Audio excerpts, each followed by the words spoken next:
महाभारत एक ऐसी कहानी है जो हमें हजारों नहीं अनगिनत बहुमूल्य ज्ञान देती है। एक तरह से ये ज्ञान का कभी खत्म ना होने वाला पिटारा है। चाहे आप जितनी बार भी इसे पढ़ो, आपको कुछ ना कुछ नया सीखने को जरूर मिलेगा। क्रेडिट जाता है इनके कैरेक्टर्स को, जिन्होंने अपने जीवन को ऐसे जिया कि वे हमारे लिए एक उदाहरण बन गए। इन्हीं में से एक कैरेक्टर है पितामह भीष्म। अगर निस्वार्थ और धर्म का उदाहरण हमें किसी ने दिया है तो वो यही है, और इसलिए आज हम उन्हीं की इंस्पायरिंग लाइफ को एग्जामिन करेंगे और वो एक लेसन जानेंगे जिससे हम मौत को भी हरा सकते हैं।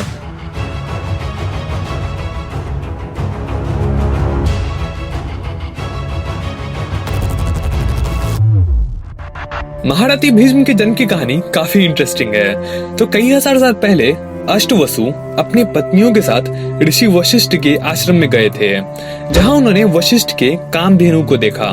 कामधेनु एक इच्छा पूरी करने वाली गाय थी, जिसे देख के कोई भी ललचा जाए। जैसे उनमें से एक की पत्नी, जो गाय के लिए इतनी पागल हो गई कि उसने अपने पति प्रभास को उसे चुराने के लिए फोर्स किया। किसी तरह प्रभास ने बाकियों के साथ मिलके कामधेनु को चुरा लिया, लेकिन इसका अंजाम ये हुआ कि उन्हें वशिष्ठ मुनि का श्राप लग गया कि उन्हें अगले जन्म में एक दुखों से बड़ी जिंदगी व्यतीत करनी होगी। जब सबने ये बात जाना तो उन सातों वसु ने, जिन्होंने प्रभास की मदद की थी गाय को चुराने में, ऋषि के पैरों पे गिर के उनसे माफी मांगी, जिससे वशिष्ठ मुनि को दया आ गया और उन्होंने उनका श्राप कम कर दिया कि वो जन्म लेने के साथ ही मारे जाएंगे। लेकिन प्रभास को एक लंबे दुखों से भरे जीवन को जीना होगा, क्योंकि आखिर उसी ने उन सबको मजबूर किया था। ये जान के प्रभास ने भी उनसे माफी मांग ली, जिससे ऋषि ने उनका भी श्राप कम कर दिया कि वो अगले जन्म में एक महारथी के रूप में जाने जाएंगे। और प्रभास ही अगले जन्म में शांतनु के बेटे देवव्रत बने, जिनका नाम आगे भीष्म पड़ा। भीष्म एक संस्कृत नाम है जो उसे दिया जाता है जो एक भयंकर प्रतिज्ञा करके उसे पूरा करता है। देवव्रत को यह नाम तब मिला जब उन्होंने अपने पिता के लिए महान भीष्म प्रतिज्ञा ली। तो हुआ ये कि शांतनु, देवव्रत के पिता, का दिल सत्यवती नामक एक मछुआरिन पे आ गया, और जब उन्होंने उसके पिता से उसका हाथ मांगा तो उसके पिता ने एक शर्त रखा कि सत्यवती के बेटे ही सिंहासन पे राज करेंगे। इसी कारण पितृभक्त देवव्रत ने लाइफ लॉन्ग ब्रह्मचर्य की प्रतिज्ञा ली, जिसे हम सब भीष्म प्रतिज्ञा के नाम से जानते हैं। इसलिए मैं गंगा पुत्र देवव्रत चारों दिशाओं, धरती और आकाश को साक्षी मानकर आज ये प्रतिज्ञा करता हूँ कि आजीवन ब्रह्मचारी रहूंगा, जीवन भर विवाह नहीं करूंगा, वंशहीन ही जीऊंगा और वंशहीन ही मरूंगा। ये मेरी अखंड प्रतिज्ञा है। ऐसा कहा जाता है कि जब भीष्म ने ये प्रॉमिस किया तो देवताओं ने खुश होकर तालियां बजाई और उनका नाम भीष्म रख दिया और उन्हें इच्छा मृत्यु का वरदान दिया। अब मैं यहाँ एक ब्रेक लेके आपको ब्रह्मचर्य की इम्पोर्टेंस बताता हूँ। हमारे ग्रंथों में ब्रह्मचर्य की काफी रिस्पेक्ट की जाती है, क्योंकि ऑफ कोर्स जब हम लोग भौतिक इच्छाओं का त्याग कर देते हैं तब हम अपने ट्रू पावर, इंसान के ट्रू पावर को जान पाते हैं कि हम आखिर असलियत में है कौन। तब हम रियलाइज कर पाते हैं कि हम अजर, अमर, परम परमेश्वर के एक सूक्ष्म कण हैं और हमें कोई आग नहीं जला सकता, कोई शस्त्र घायल नहीं कर सकता और कोई मार नहीं सकता। और जब हम ये रियलाइज कर लेते हैं तब हमारा विल पावर 10,000 गुना बढ़ जाता है। इसलिए ब्रह्मचर्य को इतना इम्पोर्टेंट माना जाता है, और सिर्फ हिंदू या ब्राह्मण ही नहीं, हर इंसान को ब्रह्मचर्य जीवन का निर्वहन करना चाहिए, एटलीस्ट जितना वो कर सके। मैं कभी इस पे डिटेल में वीडियो बनाऊंगा। महाभारत में ऐसा वर्णन किया गया है कि भीष्म प्रतिज्ञा से खुश होके देवताओं ने भीष्म को इच्छा मृत्यु का वरदान दिया। लेकिन मुझे ऐसा लगता है कि श्री वेदव्यास यहाँ हमें ये दर्शाना चाह रहे हैं कि ब्रह्मचर्य के कारण ही भीष्म की विल पावर इतनी स्ट्रांग हो गई कि उन्होंने अपनी मृत्यु पे भी विजय पा ली थी। मैं आगे समझाता हूँ। कुरुक्षेत्र के महायुद्ध में भीष्म एक ऐसे योद्धा थे जिन्हें हराना लगभग नामुमकिन सा था, क्योंकि वो अपने समय के सबसे शक्तिशाली योद्धाओं में से एक थे। लगभग 5 जनरेशंस पुराने होने के बावजूद ऐसा कोई न था जिसके पास उन्हें हराने का सामर्थ्य हो। ये कहने में कोई बुराई नहीं है कि वो चाहते तो अकेले युद्ध को खत्म कर सकते थे। इनफैक्ट हर एक दिन भीष्म अकेले अराउंड 10,000 सिपाहियों और हजारों रथों का सफाया कर डालते थे, लेकिन उन्होंने कसम खाया था कि वो किसी भी पांडव या कौरव को नहीं मारेंगे। वो हमेशा से शांति समझौता चाहते थे।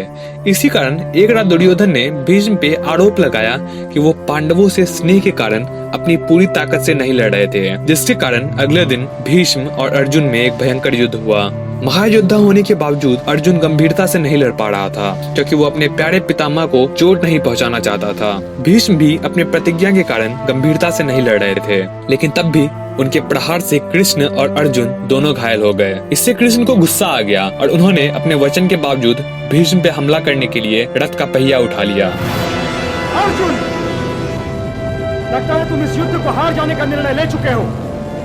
मैं तुमसे बार बार यही कह रहा हूँ कि ये जो सामने खड़े हैं, इनमें अपने पितामह को न देखो, इनमें अपने शत्रु को देखो।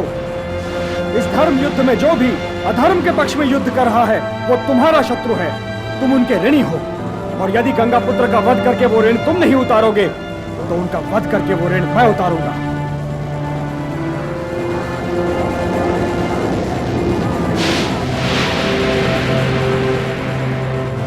किसी तरह अर्जुन ने उन्हें रोका और फिर गंभीरता से लड़ने लगा। मुझे क्षमा कीजिए प्रभु, क्षमा कीजिए।